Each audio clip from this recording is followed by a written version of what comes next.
Hello my young friends, good morning. स्वागत है आप सबों का मेरे चैनल फिजिक्स प्लस टू में। मैं सुरेश सर फिर एक बार आपके साथ नए वीडियो को लेकर।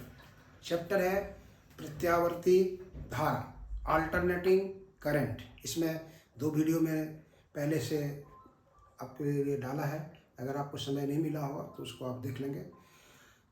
2024 के एग्जामिनेशन के पॉइंट ऑफ व्यू को लेकर के हम लोग चल रहे हैं।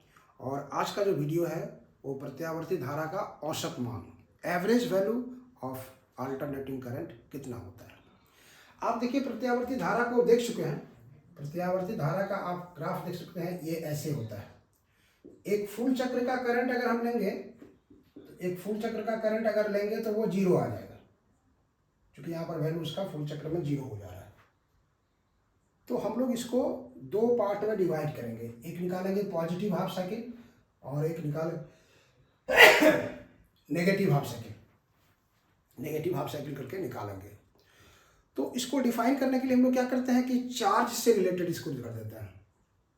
कि मतलब एसी का जो एवरेज वैल्यू है, इसको हम लोग यहाँ पर हमने डिनोट किया, इसको आई एम। किसी किसी बुक में आपको आई ए भी मिलेगा। ए भी मतलब एवरेज। तो प्रत्यावर्ती धारा अल्टरनेटिंग करंट के द्वारा हाफ साइकिल में, ये T/2 साइकिल हुआ, T/2 टाइम में किसी सर्किट से जितना चार्ज पास होता है उतना ही चार्ज अगर किसी अस्थाई धारा के द्वारा उसी सर्किट में पास होता है तो वो जो अस्थाई धारा का मान होगा ये इसका एवरेज वैल्यू होगा। क्लियर हुआ? ये उसका एवरेज वैल्यू होगा हम लोगों का। इसलिए इसको हम लोग डिफाइन करते हैं पहले, फिर उसको आपको समझाते हैं। आप अपनी भाषा में लिख सकते हैं। आपकी सहायता के लिए थोड़ा सा आपको मदद करेंगे। शुरू करते हैं कि प्रत्यावर्ती धारा, प्रत्यावर्ती धारा के धनात्मक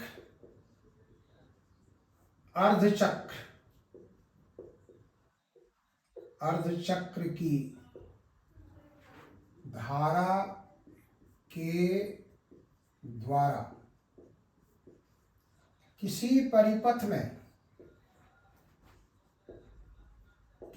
परिपथ में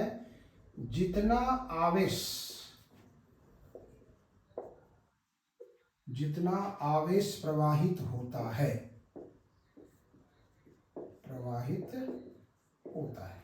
प्रत्यावर्ती धारा के धनात्मक अर्धचक्र की धारा के द्वारा किसी परिपथ में जितना आवेश प्रवाहित होता है उतना ही आवेश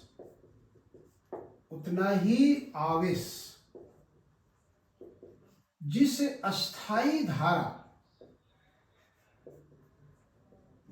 अस्थाई धारा के कारण प्रवाहित होता है उसे एसी का औसत या माध्यमान कहते हैं। माध्यमान, हमने इसको आई एम लिया है, मीन वैल्यू, इसलिए माध्यमान कहते हैं। इसे एसी का माध्यमान हम लोग कहेंगे, मीन वैल्यू उसको कहेंगे हम लोग, उसके साथ में माध्यमान कहेंगे उसको हम लोग। अब देखिए, अगर किसी अर्धचक्र की धारा जो है, यहाँ पर आप देख चुके हैं, अर्धचक्र की धारा ये है, इसमें T/2 समय लग रहा है। तो एसी के धनात्मक अर्धचक्र के कारण, मतलब एसी के कारण कितना आवेश प्रवाहित होगा, हम लोग यहाँ लिख सकते हैं दो पार्ट में। यहाँ लिखते हैं एसी के कारण प्रवाहित आवेश को अगर हम मान लेते हैं, यहाँ पर Q1 मानते हैं सपोज दैट, तो Q1 हो जाएगा करंट इंटू टाइम। तो ये करंट हो गया IM और टाइम हो गया T/2। दूसरा हो गया अस्थाई धारा।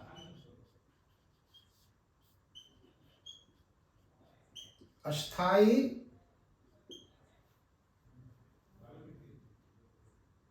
नहीं, यहां पर देखिए एसी के कारण प्रवाहित आवेश कितना होगा, तो एसी तो कांस्टेंट करंट है नहीं, ये चेंज कर रहा है, तो थोड़ा सा टाइम लेते हैं यहाँ पर हम लोग dt, तब इसको हम लोग करते हैं इस तरह से, इसको इंटीग्रेट करना होगा 0 से t/2 तक और I इंटू dt।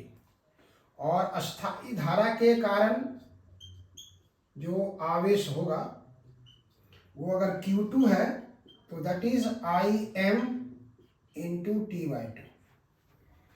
ये दोनों आवेश कहता है कि सेम होना चाहिए, उतना ही आवेश, एसी के कारण जो चार्ज हो रहा है और इसके कारण जो चार्ज हो रहा है, दोनों क्या होना चाहिए, सेम होना चाहिए।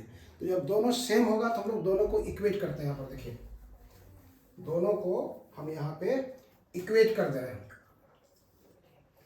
इसलिए यहाँ पे हम लोग लिखते हैं कि अब यहाँ पर है क्या कि डिफिनेशन के हिसाब से क्या कह रहा है कि Q1 should be equal to Q2, दोनों बराबर होना चाहिए। और तो Q2 को हम यहाँ लिखते हैं Im into t/2, that is integration of 0 to t/2 I into dt। तो ये आ गया आपको Im इंटू t/2 और I का वैल्यू आप जानते हैं, I equal to I0 sine omega t, I0 sine omega t dt 0 से t/2। I0 को कांस्टेंट है, बाहर कर दीजिए, इसको बाहर कर देंगे तो क्या आएगा आपको साइन ओमेगा टी dt 0 से t/2। ये I0 पीक करंट है, साइन ओमेगा टी का इंटीग्रेशन आप जानते हैं minus cos omega T, minus cos omega T by omega, यहाँ वैल्यू हो जाएगा 0 से t/2। यहाँ पे आ गया माइनस I0 बाय ओमेगा, बाहर कर दिए, और यहाँ से हो गया कॉस, दिस इज ओमेगा मतलब 2π/t इंटू टी 0 से t/2, 0 से t/2।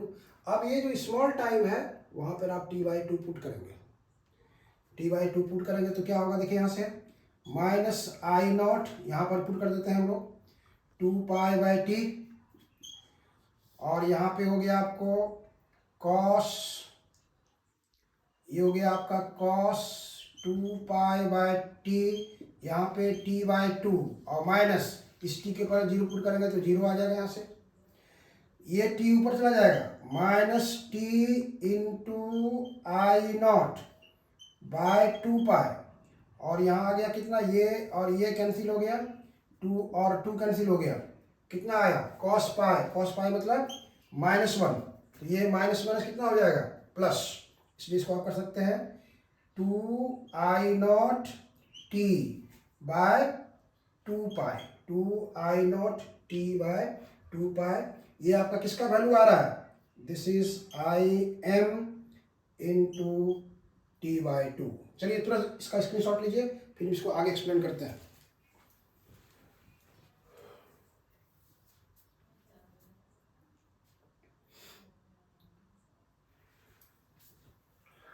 आइए देखिए, हम वहां से फिर आगे बढ़ते हैं उसको लेने के लिए, तो कैसे सोल्व करेंगे, कितना वैल्यू आएगा वो आपको यहाँ से क्लियर हो जाएगा। यहाँ से देखिए क्या होगा, ये 2 और ये 2 कैंसिल हो गया, t और t भी कैंसिल हो जाएगा, तो Im कितना आएगा आपका, देखिए Im इक्वल टू ये 2 ऊपर चला जाएगा, that is 2I0 by pi. इसको आप लिख सकते हैं 2/π, एक साथ रखिए, इंटू I0।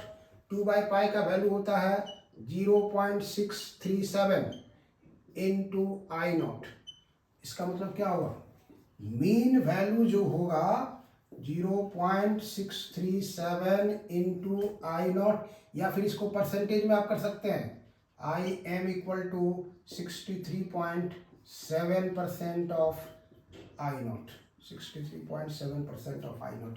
मतलब अगर आपका ग्राफ ऐसे है, अगर आपका ये ग्राफ है, ये ग्राफ है, और इसका मैक्सिमम वैल्यू मान लीजिए सपोज दैट ये 10 I0 जो है, और I0 इज 10 एम्पियर, यहाँ दिया हुआ I0, तो 10 एम्पियर का 63% या 10 एम्पियर का 0.637 से मल्टीप्लाई कर दीजिए तो 6.37, तो 6.37 एम्पियर जो होगा वो उसका एवरेज वैल्यू कहलाएगा, मेन वैल्यू कहलाएगा। किसके लिए, पॉजिटिव हाफ साइकिल के लिए इसके लिए।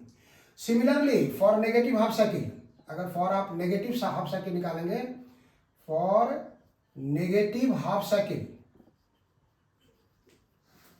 नेगेटिव हाफ साइकिल के लिए निकालेंगे तो this is I m equal to -2I0 by pi. Negative half cycle मतलब यहां से आएगा t/2 से t, ये इंटीग्रेशन जो है वो चेंज हो जाएगा, ये यहाँ हो जाएगा t/2 से t, तो इंटीग्रेशन चेंज करेंगे तो ये आएगा आपका वैल्यू ये -2I0 बाई पाई। इसलिए mean value for full cycle, for full cycle का अगर आप निकालते हैं, फुल साइकिल पूर्ण चक्र की धारा के लिए, पूर्ण चक्र की धारा के लिए अगर आप निकालते हैं इसको, धारा के लिए, तो ये जो आई एम है वो हो जाएगा +2I0 by pi, +2I0 by पाई,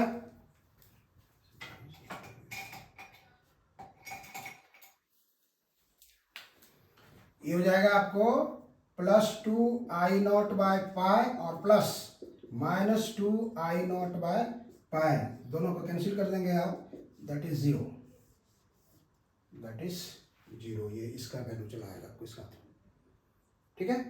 तो AC का जो एवरेज वैल्यू है फॉर पॉजिटिव हाफ साइकिल वो कितना होगा, 63% के आसपास आएगा उसका वैल्यू। नेगेटिव वाला भी हो जाएगा 63%। तो मीन वैल्यू निकालना है, मतलब दोनों का सम कर देंगे तो वो 0 आ जाएगा। इसलिए कभी कभी दे देता है prove that the mean value of AC current for full cycle is 0, how, तो आप साबित करके यहाँ तक इसको दिखा सकते हैं। और अगर ऐसे कहता है तो इसको एक्सप्लेन करके यहाँ तक आप इसको ला सकते हैं। तो कैसा लगा आपको मेरा वीडियो? अगर अच्छा लगे तो लाइक करना, सब्सक्राइब करना और शेयर करना कभी नहीं भूलिएगा। चलिए, थैंक यू।